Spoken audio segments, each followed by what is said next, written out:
So ఈ rainy సీజన్‌లో ఇంట్లో గానీ, బయట గానీ ఫ్లోర్ వెట్‌గా ఉండే ఛాన్సెస్ ఉంటాయి కాబట్టి కొంతమంది స్లిప్ అయ్యి గూడా వస్తున్నారు. నా బేబీకి ఎలా ఉందో చూడండి మేడం కింద పడ్డాను అని జెప్పి వస్తున్నారు.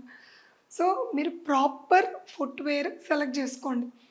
అండ్ స్లిప్పరీగా ఉండే ఏరియాస్‌కి అసలు వెళ్ళకపోవడమే మంచిది. బయటకెళ్తే గనక తప్పనిసరిగా అంబ్రెల్లా గానీ, రెయిన్ కోట్ గానీ వేసుకునే వెళ్ళండి. అండ్ బయట ఫుడ్స్ మాత్రం ప్రిఫర్ చేయకండి. ఎందుకంటే వాటర్ కంటామినేషన్ అయ్యే ఛాన్సెస్ ఎక్కువగా ఉంటాయి. అండ్ ఆల్సో ఈ రెయినీ వాటర్ వల్ల ఈ మస్కిటోస్ ప్రాబ్లమ్ కూడా పెరుగుతుంది.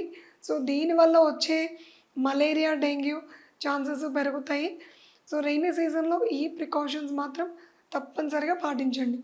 లైక్ మస్కిటో నెట్స్ కానీ, ఈ బయట వెళ్ళేటప్పుడు మీ ఫుడ్ మీరు ప్యాకింగ్ చేసుకొని తీసుకెళ్ళడం బెస్ట్. ఫుడ్ గానీ, వాటర్ ఎవ్రీథింగ్. అండ్ ఆల్సో ఈ టెంపరేచర్స్ గూడా సడెన్‌గా చేంజెస్ అవుతూ ఉంటాయి. సో దానికి తగ్గట్టు మీ క్లోదింగ్ కూడా ప్రాపర్‌గా ఉండేటట్టు చూసుకోండి. సో ఈ రెయినీ సీజన్‌ని ప్రెగ్నెంట్ వుమెన్ గూడా మంచిగా హ్యాపీగా ఎంజాయ్ చేయండి. But with proper precautions.